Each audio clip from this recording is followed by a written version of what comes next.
Hey gaming fans, so today I have another Yu-Gi-Oh deck profile, and this one is my Crystal Beast Hamon deck. So this is obviously a work in progress. I just picked up two of the structure decks. I did a video on my thoughts on the Crystal Beast structure deck on the previous video. And you know, I only ended up getting two structure decks because that's all they had left in the store. So probably, you know, eventually I get a third one. But anyways, I was still able to make the deck pretty much the way I wanted it. Maybe, you know, missing one or two cards. But anyways, let's get to the deck, to the build. So for the Crystal Beast lineup, I'm using a slim lineup here. So we got the Ruby Carbuncle, only because I like his effect of when he's special summoned. You can, you know, special summon all your Crystal Beasts onto the field. So that could really, you know, do some damage to your opponent.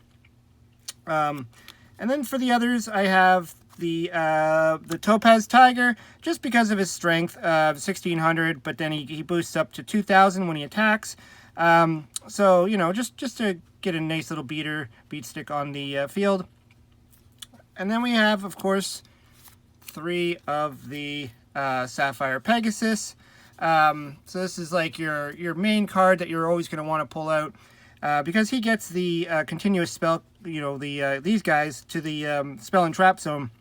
Because we are playing Hamon, and he does require continuous spell cards to get summoned. Crystal Beast Sapphire Pegasus, basically when he's summoned, you get to grab a Crystal Beast monster from your deck or graveyard or hand, I think, and put it into your spell and trap zone. So most likely you're just going to go through the deck anyways. Then for the vinyl Crystal Beast, I got two of these. Just going to make some room here. Got two of these guys. The Crystal Beast Rainbow Dragon. This comes in the structure deck, so I have two of them. I don't know. Maybe I would play three. I'm not sure right now until I do a little bit more testing and stuff. But basically, if this face-up card is destroyed in the monster zone, you place it in your spell and trap zone as a continuous spell. Instead of sending it to graveyard. So that's got the typical Crystal Beast effect. And then you can only use each of the following effects of Crystal Beast Rainbow Dragon once per turn. When an attack is declared involving a Crystal Beast monster, you can special summon this card from your hand, which is cool. I mean, that's like Cyber Dragon style. You know, you just summon him to the field. You can banish this card, treat it as a continuous spell card, to special summon one level 4 or lower Crystal Beast monster from your deck, but negate its effects, and if you do, add one ultimate crystal monster from your deck to your hand. So basically, we're just using this guy as a beat stick.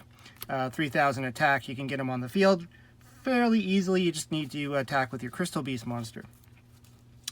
And of course, for the rest of the monsters, we have the three Hamons.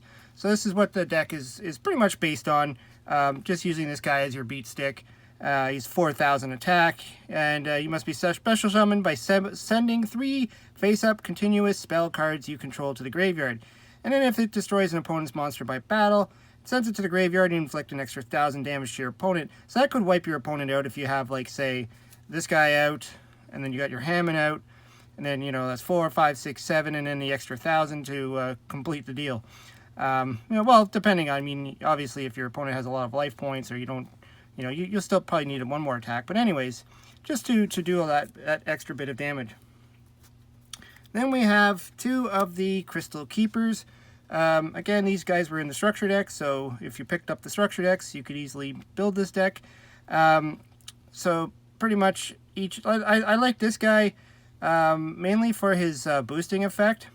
So if a Crystal Beast monster you control battles an opponent's monster during damage calculation, you contribute this card from your hand or face up on the field. Your battling monster's attack and defense become double its original attack during damage calculation only, but it's destroyed during the end of the damage step, which is fine because you're probably going to kill your opponent when you do this, especially if you're attacking with this guy. You know, you're going to get a lot of damage through. And if he doesn't, and he gets destroyed, that's okay. He goes to the spell and trap zone where you want him in a lot of these cases. But he also has this pendulum effect that for the first time, a Crystal Beast monster basically would be destroyed by a card effect. It is not. So, I mean, that could hamper you in this deck because you might not want that to happen, but I'm really going to use it more for its, like, honest effect. Then we got one Crystal Master. I put one in here. I was debating on even keeping this guy in. basically your opponent cannot target your Crystal Beast monsters with card effects. So that's a pretty decent effect. I mean, you get this into your Pendulum Zone and they can't target your Crystal Beast monsters, but Hamon is still fair game. You contribute this card to add one ultimate crystal monster, Crystal Beast monster, or Crystal Beast spell or trap from your deck to your hand. This is why I kept it in there, because I like that effect there, to just grab that. So, you know, I don't know, I'll probably play around with the ratios on that. And of course, the last few, I just put in, you know, the hand traps. So we got 2 Ash Blossoms, and I put in 2 Effect Veilers, just to round out. Used to have, you know, pretty much every deck nowadays needs to have a good amount of hand traps. So, I mean, it's up to you and how you want to run your hand traps, and if you want to even include them at all, depending on who you play against, and, you know, if you're playing against metas, or if you're playing against just your friends, you might not even play hand traps, I don't know. So then, to the spells now, we got Rainbow Bridge, which is a really cool card, because pretty much adds any crystal spell or trap from your deck to your hand. In most cases, you're going to go for one of your crystal bonds, because this is what's going to help get the deck going.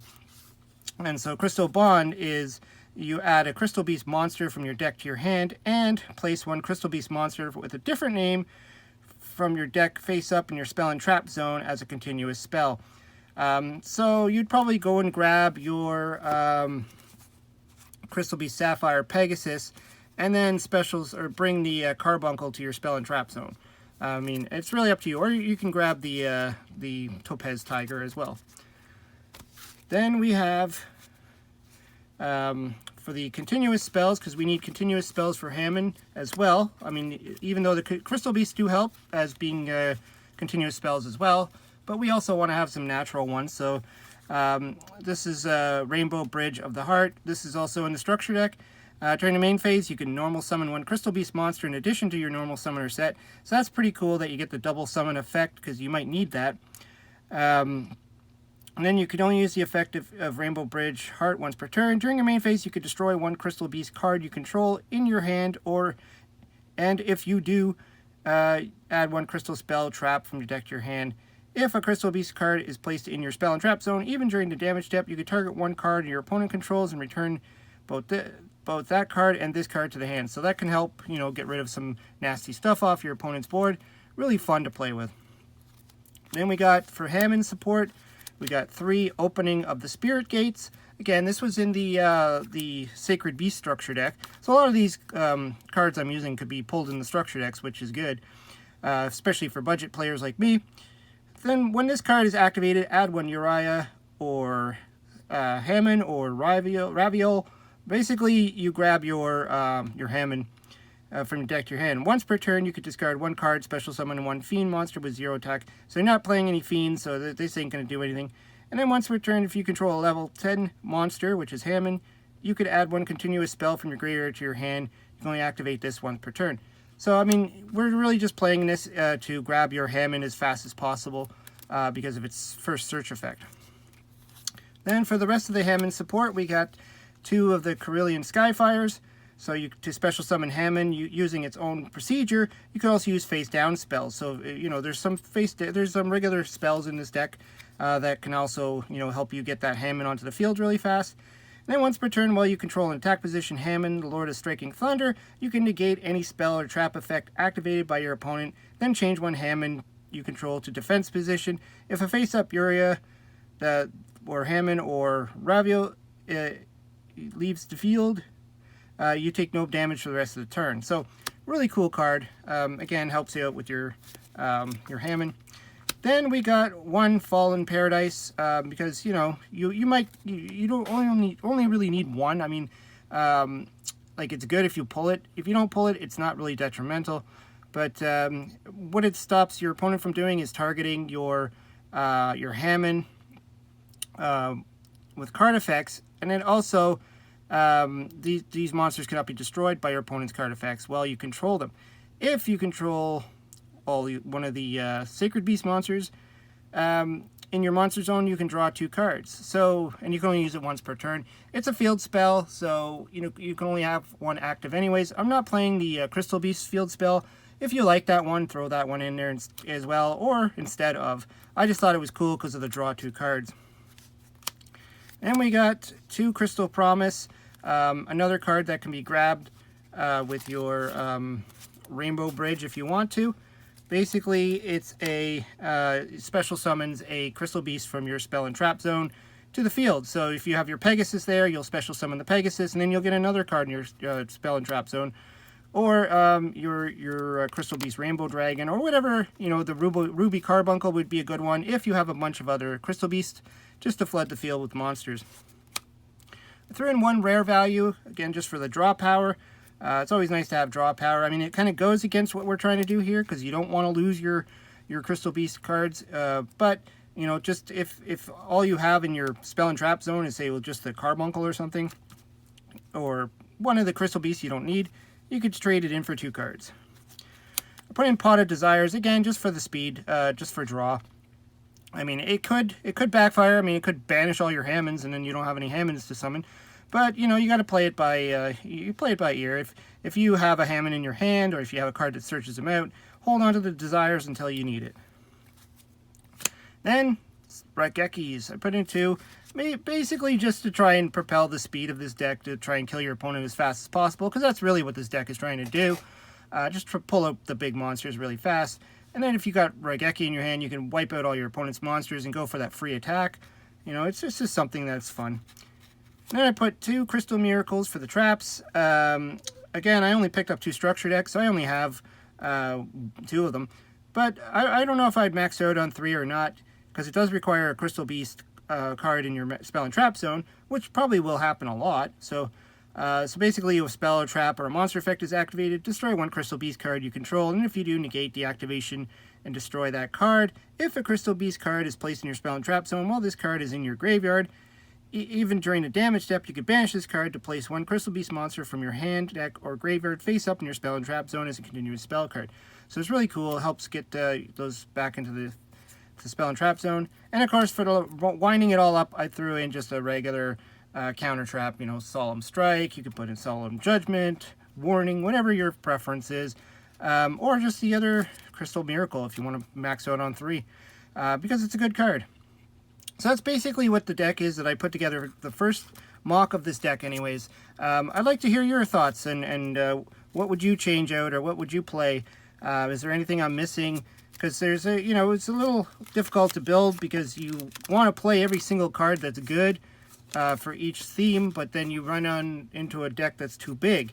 So originally I had about 43 cards, I think, in this deck, so I had to slim it back down to 40. Take out some stuff. Like, I did originally want to play, you know, I originally had 2 rare values just to get the draw power, but I opted to pull one out. Also with these guys, you know, I had 2 Keeper and 2 Master originally, but then I ended up cutting out 1 Master.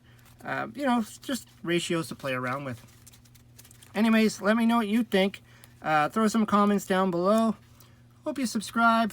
Talk to you later.